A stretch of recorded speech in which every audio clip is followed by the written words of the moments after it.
ಓಂ ಶಾಂತಿ. ಶಿವಭಗವಾನುವಾಚ.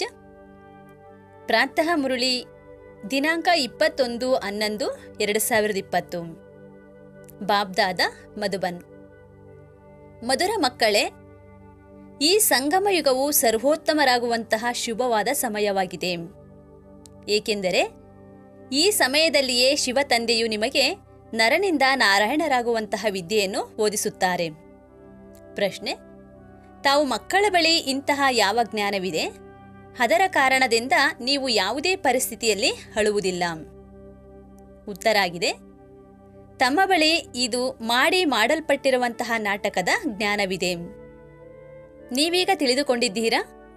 ಇದರಲ್ಲಿ ಪ್ರತಿಯೊಂದು ಆತ್ಮಗಳಿಗೂ ಸಹ ತನ್ನದೇ ಆದ ಪಾತ್ರವು ಸಿಕ್ಕಿದೆ. ತಂದೆಯು ತಮಗೆ ಸುಖದ ಆಸ್ತಿಯನ್ನು ನೀಡಲು ಬಂದಿದ್ದಾರೆ ಅಂದ ಮೇಲೆ ಅಳುವುದಕ್ಕೆ ಹೇಗೆ ಸಾಧ್ಯ? ಪರಲೋಕದಲ್ಲಿರುವಂತಹ ಪರಮಾತ್ಮನನ್ನು ಪಡೆಯುವ ಚಿಂತೆ ಇತ್ತು. ಅವರು ಸಿಕ್ಕಿಬಿಟ್ಟರು ಅಂದ ಮೇಲೆ ಇನ್ನೇನು ಬೇಕು? ಅದೃಷ್ಟವಂತ ಮಕ್ಕಳು ಎಂದೂ ಕೂಡ ಅಳುವುದಿಲ್ಲ. ಓಂ ಶಾಂತಿ. ಆತ್ಮಿಕ ಶಿವ ತಂದೆಯು ಕುಳಿತು ಮಕ್ಕಳಿಗೆ ಒಂದು ಮಾತನ್ನು ತಿಳಿಸುತ್ತಾರೆ. ಚಿತ್ರಗಳಲ್ಲಿಯೂ ಸಹ ಹೀಗೆ ಬರೆಯಬೇಕು. ತ್ರಿಮೂರ್ತಿ ಶಿವ ತಂದೆಯು ಮಕ್ಕಳ ಪ್ರತಿಯಾಗಿ ತಿಳಿಸುತ್ತಿದ್ದಾರೆ ಎಂದು. ನೀವು ಸಹ ಯಾರಿಗಾದರೂ ತಿಳಿಸುತ್ತಿದ್ದೀರಾ ಎಂದರೆ ಶಿವ ತಂದೆಯು ಹೀಗೆ ಹೇಳುತ್ತಾರೆಂದು ನೀವು ಹೇಳುತ್ತೀರಾ. ಈ ಬ್ರಹ್ಮರವರು ಕೂಡ ಹೇಳುತ್ತಾರೆ ಶಿವ ತಂದೆಯು ನಮಗೆ ತಿಳಿಸುತ್ತಿದ್ದಾರೆ ಎಂದು. ಇಲ್ಲಿ ಮನುಷ್ಯರು ಮನುಷ್ಯರಿಗೆ ತಿಳಿಸುವುದಿಲ್ಲ. ಪರಮಾತ್ಮನು ಆತ್ಮಗಳಿಗೆ ತಿಳಿಸುತ್ತಾರೆ, ಅಥವಾ ಆತ್ಮವು ಆತ್ಮನಿಗೆ ತಿಳಿಸುತ್ತದೆ. ಜ್ಞಾನಸಾಗರ ಶಿವ ತಂದೆಯೇ ಆಗಿದ್ದಾರೆ. ಅವರು ಆತ್ಮಿಕ ಶಿವ ತಂದೆಯಾಗಿದ್ದಾರೆ. ಈ ಸಮಯದಲ್ಲಿ ಆತ್ಮಿಕ ಮಕ್ಕಳಿಗೆ ಆತ್ಮಿಕ ತಂದೆಯಿಂದ ಆಸ್ತಿಯು ಸಿಗುತ್ತಿದೆ. ದೇಹದ ಅಹಂಕಾರವನ್ನು ಇಲ್ಲಿ ಬಿಡಬೇಕಾಗುತ್ತದೆ. ಈ ಸಮಯದಲ್ಲಿ ನೀವು ದೇಹಿ ಅಭಿಮಾನಿಗಳಾಗಿ ತಂದೆಯನ್ನು ನೆನಪು ಮಾಡಬೇಕಾಗಿದೆ. ಕರ್ಮವನ್ನು ಬಲೆ ಮಾಡಿ ಉದ್ಯೋಗ ವ್ಯವಹಾರಗಳನ್ನು ನಡೆಸುತ್ತಾ ಇರಿ. ಆದರೆ ಸಮಯವು ಸಿಕ್ಕಿದಾಗ ತಂದೆಯನ್ನು ತಮ್ಮನ್ನು ತಾವು ಆತ್ಮ ಎಂದು ತಿಳಿದು ನೆನಪು ಮಾಡಬೇಕು. ಆಗ ತಮ್ಮ ವಿಕರ್ಮಗಳು ವಿನಾಶವಾಗುತ್ತವೆ. ಶಿವ ತಂದೆಯು ಇವರಲ್ಲಿ ಬಂದಿದ್ದಾರೆ ಎಂದು ನಿಮಗೆ ತಿಳಿದಿದೆ. ಅವರು ಸತ್ಯ ಹಾಗೂ ಚೈತನ್ಯವಾಗಿದ್ದಾರೆ. ಸಚ್ಚಿತ್ ಆನಂದ ಸ್ವರೂಪರು ಎಂದು ಹೇಳಲಾಗುತ್ತದೆ. ಬ್ರಹ್ಮ, ವಿಷ್ಣು, ಶಂಕರ ಅಥವಾ ಯಾವುದೇ ಮನುಷ್ಯ ಮಾತ್ರರಿಗೆ ಈ ಮಹಿಮೆ ಮಾಡಲು ಸಾಧ್ಯವಿಲ್ಲ. ಸರ್ವಶ್ರೇಷ್ಠ ಭಗವಂತನು ಒಬ್ಬರೇ ಆಗಿದ್ದಾರೆ. ಅವರು ಸಚ್ಚಿತ್ ಆನಂದ ಸ್ವರೂಪ ಆಗಿದ್ದಾರೆ, ಸತ್ಯ ಆಗಿದ್ದಾರೆ. ಅವರು ಪರಮ ಆತ್ಮ ಆಗಿದ್ದಾರೆ. ಈ ಜ್ಞಾನವು ತಮಗೆ ಕೇವಲ ಈ ಸಂಗಮಯುಗದಲ್ಲಿ ಮಾತ್ರವೇ ಸಿಗುತ್ತದೆ. ಮತ್ಯಾವ ಸಮಯದಲ್ಲೂ ಕೂಡ ಸಿಗುವುದಿಲ್ಲ. ನಿಮ್ಮನ್ನು ಆತ್ಮಾಭಿಮಾನಿಗಳನ್ನಾಗಿ ಮಾಡಿ ತಂದೆಯೊಂದಿಗೆ ಬುದ್ಧಿಯೋಗ ಜೋಡಿಸಲು ಪ್ರತಿ 5,000 ವರ್ಷಗಳ ನಂತರ ತಂದೆಯು ಬರುತ್ತಾರೆ. ಇದರಿಂದ ನೀವು ತಮೋಪ್ರಧಾನರಿಂದ ಸತೋಪ್ರಧಾನರಾಗುತ್ತೀರಾ? ಇನ್ಯಾವುದೇ ಮತ್ಯಾವುದೇ ಉಪಾಯವಂತೂ ಇಲ್ಲ. ಹೇ ಪತಿತ ಪಾವನ, ಬನ್ನಿ ಎಂದು ಬಲೆ ಮನುಷ್ಯರು ಕರೆಯುತ್ತಾರೆ. ಆದರೆ ಅರ್ಥವನ್ನು ತಿಳಿದುಕೊಂಡಿಲ್ಲ. ಅರ್ಥವನ್ನು ತಿಳಿಯದೆ ಕರೆಯುತ್ತಿದ್ದಾರೆ. ಪತಿತ ಪಾವನ ಸೀತಾರಾಮ್ ಎಂದು ಹೇಳಿದರೂ ಸರಿಯೇ ಇದೆ. ನೀವೆಲ್ಲರೂ ಸೀತೆಯರು ಅಥವಾ ಭಕ್ತಿನಿಯರು ಆಗಿದ್ದೀರಾ. ಒಬ್ಬ ರಾಮ ಭಗವಂತ ಆಗಿದ್ದಾರೆ. ನೀವು ಭಕ್ತರಿಗೆ ಭಗವಂತನ ಮೂಲಕ ಭಕ್ತಿಯ ಫಲವು ಸಿಗುತ್ತಿದೆ. ಆ ಫಲವು ಮುಕ್ತಿ ಜೀವನ್ಮುಕ್ತಿಯ ಫಲವಾಗಿದೆ. ಮುಕ್ತಿ ಜೀವನ್ಮುಕ್ತಿಯ ದಾತ ಒಬ್ಬರೇ ಆಗಿದ್ದಾರೆ.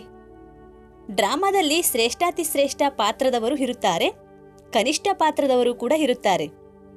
ಇದು ಬೇಹದ್ದಿನ ನಾಟಕವಾಗಿದೆ. ಇದನ್ನು ಯಾರೂ ತಿಳಿದುಕೊಳ್ಳಲು ಸಾಧ್ಯವಿಲ್ಲ.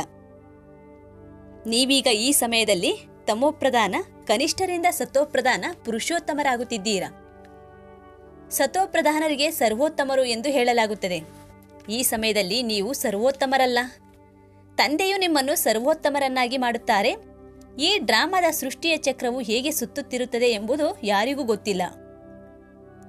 ಕಲಿಯುಗ, ಸಂಗಮಯುಗದ ನಂತರ ಸತ್ಯಯುಗ ಬರುತ್ತದೆ. ಹಳೆಯದನ್ನು ಹೊಸದನ್ನಾಗಿ ಯಾರು ಮಾಡುತ್ತಾರೆ? ತಂದೆಯ ವಿನಃ ಮತ್ಯಾರು ಮಾಡಲು ಸಾಧ್ಯವಿಲ್ಲ. ತಂದೆಯೇ ಸಂಗಮಯುಗದಲ್ಲಿ ಬಂದು ಬೋಧಿಸುತ್ತಾರೆ. ತಂದೆಯು ಸತ್ಯಯುಗದಲ್ಲಾಗಲಿ ಕಲಿಯುಗದಲ್ಲಾಗಲಿ ಬರುವುದಿಲ್ಲ. ತಂದೆಯು ತಿಳಿಸುತ್ತಾರೆ, ನನ್ನ ಪಾತ್ರವೇ ಸಂಗಮಯುಗದಲ್ಲಿ ಮಾತ್ರವಿದೆ. ಆದ್ದರಿಂದ ಸಂಗಮಯುಗವು ಕಲ್ಯಾಣಕಾರಿ ಯುಗ ಎಂದು ಹೇಳಲಾಗುತ್ತದೆ. ಇದು ಅಧಿಕ ಯುಗವಾಗಿದೆ. ಬಹಳ ಶ್ರೇಷ್ಠವಾದ ಶುಭ ಸಮಯದ ಸಂಗಮವಾಗಿದೆ. ಆತ್ಮ ಪರಮಾತ್ಮನ ಸಂಗಮದ ಮಿಲನದ ಯುಗ ಸಂಗಮ ಯುಗವಾಗಿದೆ. ಈ ಸಮಯದಲ್ಲಿಯೇ ತಂದೆಯು ಬಂದು ನೀವು ಮಕ್ಕಳನ್ನು ನರನಿಂದ ನಾರಾಯಣರನ್ನಾಗಿ ಮಾಡುತ್ತಾರೆ. ಮನುಷ್ಯರು ಮನುಷ್ಯರೇ ಆಗಿದ್ದಾರೆ, ಆದರೆ ದೈವಿ ಗುಣವುಳ್ಳವರಾಗಿದ್ದಾರೆ. ಅದಕ್ಕೆ ಆದಿ ಸನಾತನ ದೇವಿ ದೇವತಾ ಧರ್ಮವೆಂದು ಹೇಳಲಾಗುವುದು. ದೇವತೆಗಳಲ್ಲಿ ದೈವಿ ಗುಣಗಳಿರುತ್ತವೆ. ತಂದೆಯು ತಿಳಿಸುತ್ತಾರೆ, ನಾನು ಈ ಧರ್ಮ ಸ್ಥಾಪನೆ ಮಾಡುತ್ತೇನೆ. ಇದಕ್ಕಾಗಿ ಖಂಡಿತವಾಗಿ ಪವಿತ್ರರಾಗಬೇಕಾಗುತ್ತದೆ.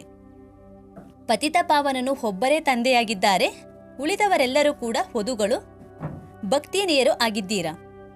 ಪತಿತ ಪಾವನ ಸೀತಾರಾಮ್ ಎಂದು ಹೇಳುವುದು ಅದು ಕೂಡ ಸರಿಯಾಗಿದೆ. ಆದರೆ ಕೊನೆಯಲ್ಲಿ ರಘುಪತಿ ರಾಘವ ರಾಜಾರಾಮ್ ಎಂದು ಹೇಳಿಬಿಡುತ್ತಾರೆ. ಇದು ತಪ್ಪಾಗಿದೆ. ಅರ್ಥವಿಲ್ಲದೆ ಮನುಷ್ಯರು ಏನು ಬಂದರೆ ಅದನ್ನೇ ಹೇಳಿಬಿಡುತ್ತಾರೆ. ಅದೇ ಗುಂಗಿನಲ್ಲಿ ಇರುತ್ತಾರೆ. ಈಗ ತಮಗೆ ತಿಳಿದಿದೆ, ಚಂದ್ರವಂಶಿ ಧರ್ಮವು ಸ್ಥಾಪನೆ ಆಗುತ್ತಿದೆ. ತಂದೆಯು ಬಂದು ಬ್ರಾಹ್ಮಣ ಕುಲವನ್ನು ಸ್ಥಾಪನೆ ಮಾಡುತ್ತಾರೆ. ಇದಕ್ಕೆ ಬ್ರಾಹ್ಮಣರ ರಾಜಧಾನಿ ಎಂದು ಹೇಳುವುದಿಲ್ಲ. ಇದು ಒಂದು ಪರಿವಾರವಾಗಿದೆ. ಪಾಂಡವರಿಗಾಗಲಿ ಕೌರವರಿಗಾಗಲಿ ಇಲ್ಲಿ ರಾಜ್ಯವಿಲ್ಲ. ಯಾರು ಕೂಡ ಗೀತೆಯನ್ನು ಓದುತ್ತಾರೋ ಅವರಿಗೆ ಈ ಮಾತುಗಳು ಬಹುಬೇಗನೆ ಅರ್ಥವಾಗುತ್ತದೆ. ಇದು ಗೀತೆಯಾಗಿದೆ ಅಂದಾಗ ಯಾರು ತಿಳಿಸುತ್ತಿದ್ದಾರೆ? ಸ್ವಯಂ ಭಗವಂತ. ನೀವು ಮಕ್ಕಳು ಮೊಟ್ಟ ಮೊದಲನೇದಾಗಿ ಇದೇ ತಿಳುವಳಿಕೆಯನ್ನ ಎಲ್ಲರಿಗೂ ಕೊಡಬೇಕು. ಗೀತೆಯ ಭಗವಂತ ಯಾರು ಎಂದು ಪ್ರಶ್ನಿಸಿ ಅವರಿಗೆ ಶಿವ ತಂದೆ ಎಂದು ತಿಳಿಸಿಕೊಡಬೇಕು. ಕೃಷ್ಣ ಭಗವಾನ್ ವಾಚ ಎಂದು ಅವರು ಹೇಳುತ್ತಾರೆ. ಆದರೆ ಕೃಷ್ಣ ಇರುವುದು ಸತ್ಯಯುಗದಲ್ಲಿ. ಅವರಲ್ಲಿ ಯಾವ ಆತ್ಮ ಇದೆಯೋ ಅದು ಅವಿನಾಶಿ ಆತ್ಮ ಆಗಿದೆ. ಶರೀರದ ಹೆಸರು ಬದಲಾಗುತ್ತಿರುತ್ತದೆ, ಆತ್ಮದ ಹೆಸರು ಎಂದಿಗೂ ಕೂಡ ಬದಲಾಗುವುದಿಲ್ಲ. ಶ್ರೀಕೃಷ್ಣನ ಆತ್ಮನ ಶರೀರವು ಸತ್ಯಯುಗದಲ್ಲಿಯೇ ಇರುತ್ತದೆ. ಅವರೇ ನಂಬರ್ 1ನಲ್ಲಿ ಬರುತ್ತಾರೆ. ಲಕ್ಷ್ಮೀನಾರಾಯಣರು ನಂಬರ್ 1 ಆಗಿದ್ದಾರೆ. ನಂತರ 2ನೇವರು, 3ನೇವರು, 4ನೇವರು ಹೀಗೆ ಬರತೊಡಗುತ್ತಾರೆ. ಅವರ ಅಂಕಗಳು ಸಹ ಅಷ್ಟೇ ಕಡಿಮೆ ಆಗುತ್ತಾ ಹೋಗುತ್ತದೆ. ಈಗ ಮಾಲೆಯು ತಯಾರಾಗುತ್ತಿದೆ ಅಲ್ಲವೇ? ತಂದೆಯು ತಿಳಿಸುತ್ತಿದ್ದಾರೆ, ರುಂಡಮಾಲೆಯೂ ಇರುತ್ತದೆ ಮತ್ತು ರುದ್ರಮಾಲೆಯೂ ಇರುತ್ತದೆ. ವಿಷ್ಣುವಿನ ಕೊರಳಿನಲ್ಲಿ ರುಂಡಮಾಲೆಯನ್ನು ತೋರಿಸುತ್ತಾರೆ. ನೀವೀಗ ಮಕ್ಕಳು ನಂಬರ್ 1 ವಿಷ್ಣುಪುರಿಗೆ ಮಾಲೀಕರಾಗುತ್ತೀರಾ. ಅಂದಾಗ ನೀವು ವಿಷ್ಣುವಿನ ಕೊರಳಿಗೆ ಹಾರವಾಗುತ್ತೀರಾ. ಮೊಟ್ಟ ಮೊದಲನೇದಾಗಿ ಶಿವನ ಕೊರಳಿಗೆ ಹಾರವಾಗುತ್ತೀರಾ. ಇದಕ್ಕೆ ರುದ್ರಮಾಲೆ ಎಂದು ಹೇಳಲಾಗುತ್ತದೆ. ಭಕ್ತರು ಅದನ್ನು ಜಪಿಸುತ್ತಾರೆ. ಮಾಲೆಗೆ ಪೂಜೆ ಮಾಡಲಾಗುವುದಿಲ್ಲ, ಅದನ್ನು ಸ್ಮರಣೆ ಮಾಡುತ್ತಾರೆ. ಯಾರು ವಿಷ್ಣುಪುರಿಯ ರಾಜಧಾನಿಯಲ್ಲಿ ನಂಬರ್ 1 ಬರುತ್ತಾರೆಯೋ ಅವರೇ ಮಾಲೆಯ ಮಣಿ ಆಗುತ್ತಾರೆ. ಮಾಲೆಯಲ್ಲಿ ಎಲ್ಲದಕ್ಕಿಂತಲೂ ಮೊದಲು ಹೂವು ತೋರಿಸುತ್ತಾರೆ, ನಂತರ ಜೋಡಿ ಮಣಿಗಳನ್ನು ತೋರಿಸುತ್ತಾರೆ. ಅದು ಪ್ರವೃತ್ತಿ ಮಾರ್ಗ ಅಲ್ಲವೇ? ಪ್ರವೃತ್ತಿ ಮಾರ್ಗವು ಬ್ರಹ್ಮ, ಸರಸ್ವತಿ ಮತ್ತು ಮಕ್ಕಳಿಂದ ಆರಂಭವಾಗುತ್ತದೆ. ಇವರೇ ಮತ್ತೆ ದೇವತೆಗಳಾಗುತ್ತಾರೆ. ಲಕ್ಷ್ಮೀನಾರಾಯಣರು ಮೊಟ್ಟ ಮೊದಲಿಗರು ಆಗಿದ್ದಾರೆ. ಮಾಲೆಯಲ್ಲಿ ಮೇಲ್ಭಾಗದಲ್ಲಿ ಶಿವತಂದೆಯ ಸಂಕೇತವಾಗಿ ಹೂವನ್ನು ತೋರಿಸಲಾಗುತ್ತದೆ. ಮಾಲೆಯನ್ನು ಜಪಿಸುತ್ತಾ ಜಪಿಸುತ್ತಾ ಕೊನೆಯಲ್ಲಿ ತಲೆಬಾಗುತ್ತಾರೆ. ಶಿವತಂದೆಯು ಹೂವಾಗಿದ್ದಾರೆ. ಅವರು ಪುನರ್ಜನ್ಮದಲ್ಲಿ ಬರುವುದಿಲ್ಲ, ಬ್ರಹ್ಮರವರಲ್ಲಿ ಪ್ರವೇಶ ಮಾಡುತ್ತಾರೆ. ಅವರೇ ತಮಗೆ ಈಗ ತಿಳಿಸಿಕೊಡುತ್ತಾರೆ, ಈ ಶರೀರಕ್ಕೂ ತನ್ನದೇ ಆದ ಆತ್ಮವಿದೆ. ಅದು ತನ್ನ ಶರೀರವನ್ನು ನಿರ್ವಹಣೆ ಮಾಡುತ್ತದೆ. ಕೇವಲ ಜ್ಞಾನವನ್ನು ಕೊಡುವುದು ಅವರ ಕರ್ತವ್ಯವಾಗಿದೆ. ಹೇಗೆ ಯಾರದೇ ಸ್ತ್ರೀ ಅಥವಾ ತಂದೆ ಮೊದಲಾದವರು ಮರಣ ಹೊಂದಿದರೆ ಬ್ರಾಹ್ಮಣರ ತನುವಿನಲ್ಲಿ ಆ ಆತ್ಮನನ್ನು ಕರೆಸುತ್ತಾರೆ. ಮೊದಲು ಆತ್ಮವು ಬರುತ್ತಿತ್ತು, ಆದರೆ ಅದು ಯಾವುದೇ ಶರೀರವನ್ನು ಬಿಟ್ಟು ಬರುವುದಿಲ್ಲ. ಇದೆಲ್ಲವೂ ನಾಟಕದಲ್ಲಿ ಮೊದಲಿನಿಂದಲೇ ನಿಗದಿಯಾಗಿದೆ. ಇದೆಲ್ಲವೂ ಭಕ್ತಿ ಮಾರ್ಗವಾಗಿದೆ. ಆ ಆತ್ಮವಂತೂ ಹೋಯಿತು, ಹೋಗಿ ಇನ್ನೊಂದು ಶರೀರವನ್ನು ಪಡೆದುಕೊಳ್ಳುತ್ತದೆ. ನೀವೀಗ ಮಕ್ಕಳು ಇಡೀ ಜ್ಞಾನ ಪಡೆದುಕೊಂಡಿದ್ದೀರಾ. ಆದ್ದರಿಂದ ಯಾರಾದರೂ ಮರಣ ಹೊಂದಿದರೂ ಸಹ ತಮಗೆ ಚಿಂತೆಯಾಗುವುದಿಲ್ಲ. ತಾಯಿ ಸತ್ತರೂ ಸಹ ಜ್ಞಾನದ ಹಲ್ವವನ್ನು ತಿನ್ನಿ. ಹೇಗೆಂದರೆ ಸಹೋದರಿ ಶಾಂತರವರಂತೆ. ಆ ಮಗುವು ಹೋಗಿ ಅವರಿಗೆ ತಿಳಿಸಿತು, ನೀವೇಕೆ ಹೇಳುತ್ತೀರಿ? ಅವರಂತೂ ಹೋಗಿ ಇನ್ನೊಂದು ಶರೀರವನ್ನು ಪಡೆದುಕೊಳ್ಳುತ್ತಾರೆ. ಅಳುವುದರಿಂದ ಪುನಃ ಹಿಂತಿರುಗಿ ಬರುತ್ತಾರೆಯೇ? ಭಾಗ್ಯಶಾಲಿಗಳು ಎಂದೂ ಅಳುವುದಿಲ್ಲ. ಹೀಗೆ ಅಲ್ಲಿ ಎಲ್ಲರೂ ಅಳುವುದನ್ನು ನಿಲ್ಲಿಸಿ ನಂತರ ತಿಳಿಸತೊಡಗಿದರು. ಹೀಗೆ ಅನೇಕ ಮಕ್ಕಳು ಹೋಗಿ ತಿಳಿಸುತ್ತಾರೆ, ಈಗ ಅಳುವುದನ್ನು ನಿಲ್ಲಿಸಿ, ಬ್ರಾಹ್ಮಣರಿಗೆ ತಿನ್ನಿಸುವುದನ್ನು ನಿಲ್ಲಿಸಿ, ನಾವು ಸತ್ಯ ಬ್ರಾಹ್ಮಣರನ್ನು ಕರೆತರುತ್ತೇವೆ. ಮತ್ತೆ ಜ್ಞಾನವನ್ನು ಕೇಳತೊಡಗುತ್ತಾರೆ. ಇವರು ಸರಿಯಾದುದನ್ನೇ ಹೇಳುತ್ತಾರೆ ಎಂದು ತಿಳಿದು ಜ್ಞಾನವನ್ನು ಕೇಳುತ್ತಾ ಕೇಳುತ್ತಾ ಶಾಂತವಾಗಿ ಬಿಡುತ್ತಾರೆ. 7 ದಿನಗಳಿಗಾಗಿ ಕೆಲವರು ಭಾಗವತ ಇತ್ಯಾದಿಗಳನ್ನು ಇಡುತ್ತಾರೆ. ಆದರೂ ಮನುಷ್ಯರ ದುಃಖ ದೂರ ಆಗುವುದಿಲ್ಲ. ಈ ಮಕ್ಕಳು ಎಲ್ಲರ ದುಃಖವನ್ನು ದೂರ ಮಾಡುತ್ತಾರೆ. ನೀವೀಗ ತಿಳಿದುಕೊಂಡಿದ್ದೀರಾ? ಇದು ಮಾಡಲ್ಪಟ್ಟಂತಹ ನಾಟಕವಾಗಿದೆ. ಇಲ್ಲಿ ಅಳುವ ಅವಶ್ಯಕತೆಯೇ ಇಲ್ಲ. ಪ್ರತಿಯೊಬ್ಬರೂ ಕೂಡ ತಮ್ಮ ಪಾತ್ರವನ್ನು ಅಭಿನಯಿಸಬೇಕಾಗಿದೆ. ಯಾವುದೇ ಪರಿಸ್ಥಿತಿಯಲ್ಲಿ ಕೂಡ ಅಳಬಾರದು. ಬೇಹದ್ದಿನ ತಂದೆ, ಶಿಕ್ಷಕ, ಸದ್ಗುರು ಸಿಕ್ಕಿದ್ದಾರೆ. ಅವರಿಗಾಗಿಯೇ ನೀವು ಎಷ್ಟೊಂದು ಅಲೆದಾಡುತ್ತಾ ಬಂದಿದ್ದೀರಾ. ಪರಬ್ರಹ್ಮದಲ್ಲಿರುವಂತಹ ಪರಮಪಿತ ಪರಮಾತ್ಮನೇ ಸಿಕ್ಕಿಬಿಟ್ಟರು ಅಂದ ಮೇಲೆ ಇನ್ನೇನು ಬೇಕು? ತಂದೆಯು ಸುಖದ ಆಸ್ತಿಯನ್ನು ಕೊಡುತ್ತಿದ್ದಾರೆ. ನೀವು ತಂದೆಯನ್ನು ಮರೆತು ಹೋಗುತ್ತೀರಾ. ಆದ್ದರಿಂದ ಅಳಬೇಕಾಗುತ್ತದೆ. ತಂದೆಯನ್ನು ನೆನಪು ಮಾಡಿದರೆ ಖುಷಿ ಬರುವುದು. ಓಹೋ, ನಾವಂತೂ ವಿಶ್ವದ ಮಾಲೀಕರಾಗುತ್ತಿದ್ದೇವೆ. ಮತ್ತೆ 21 ಜನ್ಮಗಳವರೆಗೆ ಎಂದೂ ಅಳುವುದಿಲ್ಲ. 21 ಪೀಳಿಗೆಗಳು ಅಂದರೆ ಆಯುಷ್ಯ ಪೂರ್ಣ ಆಗುವವರೆಗೆ ಅಕಾಲ ಮೃತ್ಯು ಆಗುವುದಿಲ್ಲ ಅಂದ ಮೇಲೆ ಒಳಗೆ ಎಷ್ಟೊಂದು ಗುಪ್ತ ಖುಷಿ ಇರಬೇಕು. ನೀವೀಗ ತಿಳಿದುಕೊಂಡಿದ್ದೀರಾ? ಮಾಯೆಯ ಮೇಲೆ ಜಯಗಳಿಸಿ ಜಗಜ್ಜೀತರಾಗುತ್ತೇವೆ. ಆಯುಧಗಳು ಮೊದಲಾದುದರ ಯಾವುದೇ ಮಾತಿಲ್ಲ. ನೀವು ಶಿವನ ಶಕ್ತಿಯರಾಗಿದ್ದೀರಾ. ನಿಮ್ಮ ಬಳಿ ಜ್ಞಾನದ ಕತ್ತಿ, ಜ್ಞಾನದ ಬಾಣಗಳಿವೆ. ಇದಕ್ಕಾಗಿ ಮನುಷ್ಯರು ಭಕ್ತಿ ಮಾರ್ಗದಲ್ಲಿ ದೇವಿಯರಿಗೆ ಸ್ಥೂಲ ಬಾಣ, ಖಡ್ಗ ಇತ್ಯಾದಿಗಳನ್ನು ತೋರಿಸುತ್ತಾರೆ. ತಂದೆಯು ತಿಳಿಸುತ್ತಿದ್ದಾರೆ, ಜ್ಞಾನದ ಕತ್ತಿಯಿಂದ ವಿಕಾರಗಳನ್ನು ಗೆಲ್ಲಬೇಕಾಗಿದೆ. ಬಾಕಿ ದೇವಿಯರು ಎಂದೂ ಕೂಡ ಹಿಂಸಕರಂತೂ ಆಗುವುದಿಲ್ಲ. ಇದೆಲ್ಲವೂ ಭಕ್ತಿ ಮಾರ್ಗವಾಗಿದೆ. ಸಾಧು ಸಂತ ಮೊದಲಾದವರು ನಿವೃತ್ತಿ ಮಾರ್ಗದವರಾಗಿದ್ದಾರೆ. ಅವರು ಪ್ರವೃತ್ತಿ ಮಾರ್ಗವನ್ನು ಒಪ್ಪುವುದೇ ಇಲ್ಲ. ನೀವಂತೂ ಹಳೆಯ ಜಗತ್ತು, ಹಳೆಯ ಶರೀರವನ್ನೇ ಸನ್ಯಾಸ ಮಾಡುತ್ತೀರಾ. ಈಗ ತಂದೆಯನ್ನು ನೆನಪು ಮಾಡಿದರೆ ಆತ್ಮವು ಪವಿತ್ರವಾಗುವುದು. ಜ್ಞಾನದ ಸಂಸ್ಕಾರವನ್ನು ತೆಗೆದುಕೊಂಡು ಹೋಗುತ್ತೀರಾ. ಅದರನುಸಾರವಾಗಿ ಹೊಸ ಪ್ರಪಂಚದಲ್ಲಿ ಜನ್ಮ ಪಡೆದುಕೊಳ್ಳುತ್ತೀರಾ. ಇಲ್ಲಿ ಜನ್ಮ ಪಡೆದರೂ ಸಹ ಯಾವುದೇ ಒಳ್ಳೆಯ ಮನೆಯಲ್ಲಿ, ರಾಜನ ಬಳಿ ಅಥವಾ ಒಳ್ಳೆಯ ಧಾರ್ಮಿಕ ಮನೆಯಲ್ಲಿ ಆ ಸಂಸ್ಕಾರವನ್ನು ತೆಗೆದುಕೊಂಡು ಹೋಗುತ್ತೀರಾ. ಅಲ್ಲಿ ಎಲ್ಲರಿಗೂ ಪ್ರಿಯರಾಗುತ್ತೀರಾ. ಇವರಂತೂ ದೇವಿಯರಾಗಿದ್ದಾರೆ ಎಂದು ಹೇಳುತ್ತಾರೆ. ಕೃಷ್ಣನಿಗೆ ಎಷ್ಟೊಂದು ಮಹಿಮೆ ಮಾಡುತ್ತಾರೆ. ಬಾಲ್ಯದಲ್ಲಿ ಬೆಣ್ಣೆ ಕದ್ದ, ಮಡಕೆಯನ್ನು ಒಡೆದ, ಏನೆಲ್ಲ ತೋರಿಸುತ್ತಾರೆ. ಎಷ್ಟೊಂದು ಕಳಂಕಗಳನ್ನು ಹೊರಿಸಿದ್ದಾರೆ. ಒಳ್ಳೆಯದು. ಮತ್ತೆ ಕೃಷ್ಣನನ್ನು ಮತ್ತೇಕೆ ಕಪ್ಪಾಗಿ ತೋರಿಸುತ್ತಾರೆ? ಅಲ್ಲಂತೂ ಕೃಷ್ಣನು ಸುಂದರನಾಗಿರುತ್ತಾನೆ. ನಂತರ ಶರೀರವು ಬದಲಾಗುತ್ತಾ ಹೆಸರು ಬದಲಾಗುತ್ತಿರುತ್ತದೆ. ಶ್ರೀಕೃಷ್ಣನು ಸತ್ಯಯುಗದ ಮೊದಲ ರಾಜಕುಮಾರನಾಗಿದ್ದನು. ಅವನನ್ನು ಏಕೆ ಕಪ್ಪಾಗಿ ಮಾಡಿದ್ದಾರೆ? ಇದನ್ನ ಎಂದೂ ಯಾರೂ ತಿಳಿಸಲು ಸಾಧ್ಯವಿಲ್ಲ. ಅಲ್ಲಿ ಕೃಷ್ಣನನ್ನು ಕಪ್ಪು ಮಾಡಲು ಸರ್ಪ ಇತ್ಯಾದಿಗಳೇನೂ ಇರುವುದೇ ಇಲ್ಲ. ಎಲ್ಲಿ ವಿಷ ಏರಿದೆಯೋ ಅಲ್ಲಿ ಕಪ್ಪಾಗಿ ಬಿಡುತ್ತಾರೆ. ಸತ್ಯಯುಗದಲ್ಲಂತೂ ಇಂತಹ ಮಾತುಗಳು ಬರುವುದೇ ಇಲ್ಲ. ನೀವೀಗ ದೈವಿ ಸಂಪ್ರದಾಯದವರು ಆಗುತ್ತಿದ್ದೀರಾ. ಈ ಬ್ರಾಹ್ಮಣ ಸಂಪ್ರದಾಯದ ಬಗ್ಗೆ ಯಾರಿಗೂ ಗೊತ್ತಿಲ್ಲ. ಮೊಟ್ಟಮೊದಲು ಶಿವತಂದೆಯು ಬ್ರಹ್ಮರವರ ಮೂಲಕ ಬ್ರಾಹ್ಮಣರನ್ನು ದತ್ತು ಮಾಡಿಕೊಳ್ಳುತ್ತಾರೆ. ಪ್ರಜಾಪಿತ ಬ್ರಹ್ಮ ಇದ್ದಾರೆ ಎಂದ ಮೇಲೆ ಅವರ ಪ್ರಜೆಗಳು ಅನೇಕರಿದ್ದಾರೆ. ಬ್ರಹ್ಮನ ಮಗಳು ಸರಸ್ವತಿ ಎಂದು ಹೇಳುತ್ತಾರೆ. ಬ್ರಹ್ಮನ ಸ್ತ್ರೀ ಅಲ್ಲ, ಇದು ಯಾರಿಗೂ ತಿಳಿದಿಲ್ಲ. ಪ್ರಜಾಪಿತ ಬ್ರಹ್ಮನಿಗೆ ಮುಖ ವಂಶಾವಳಿ ಇದ್ದಾರೆ, ಸ್ತ್ರೀಯ ಮಾತಿಲ್ಲ. ತಂದೆಯು ಇವರಲ್ಲಿ ಪ್ರವೇಶ ಮಾಡಿ ಹೇಳುತ್ತಾರೆ, ನೀವು ನನ್ನ ಮಕ್ಕಳಾಗಿದ್ದೀರಾ. ನಾನು ಇವರಿಗೆ ಬ್ರಹ್ಮ ಎಂದು ಹೆಸರನ್ನು ಇಟ್ಟಿದ್ದೇನೆ. ಯಾರೆಲ್ಲ ಮಕ್ಕಳಿದ್ದಾರೋ ಎಲ್ಲರ ಹೆಸರನ್ನು ಬದಲಾಯಿಸಿದರು. ನೀವು ಮಕ್ಕಳು ಈಗ ಮಾಯೆಯ ಮೇಲೆ ಜಯಗಳಿಸುತ್ತೀರಾ. ಇದಕ್ಕೆ ಸೋಲು ಮತ್ತು ಗೆಲುವಿನ ಆಟ ಎಂದು ಹೇಳಲಾಗುತ್ತದೆ. ತಂದೆಯು ಎಷ್ಟು ಸಸ್ತಾ ವ್ಯಾಪಾರ ಮಾಡಿಸುತ್ತಾರೆ. ಆದರೂ ಸಹ ಮಾಯೆಯು ಸೋಲಿಸಿಬಿಡುತ್ತದೆ. ಮತ್ತೆ ಹೊರಟು ಹೋಗುತ್ತಾರೆ. ಪಂಚವಿಕಾರಗಳೆಂಬ ಮಾಯೆಯು ಸೋಲಿಸುತ್ತದೆ. ಯಾರಲ್ಲಿ ಪಂಚವಿಕಾರಗಳಿವೆಯೋ ಅವರನ್ನು ಅಸುರಿ ಸಂಪ್ರದಾಯದವರು ಎಂದು ಹೇಳಲಾಗುತ್ತದೆ. ಮಂದಿರಗಳಲ್ಲಿ ದೇವಿಯರ ಮುಂದೆ ಹೋಗಿ ಮಹಿಮೆಯನ್ನು ಮಾಡುತ್ತಿರುತ್ತಾರೆ. ತಾವು ಸರ್ವಗುಣ ಸಂಪನ್ನರು, ಸಂಪೂರ್ಣ ನಿರ್ವಿಕಾರಿಗಳೆಂದು. ತಂದೆಯು ತಾವು ಮಕ್ಕಳಿಗೆ ತಿಳಿಸುತ್ತಾರೆ, ನೀವೇ ಪೂಜ್ಯರು, ದೇವತೆಗಳಾಗಿದ್ದೀರಾ. ಮತ್ತೆ ನೀವೇ 63 ಜನ್ಮಗಳ ನಂತರ ಪೂಜಾರಿಯಾಗಿದ್ದೀರಾ.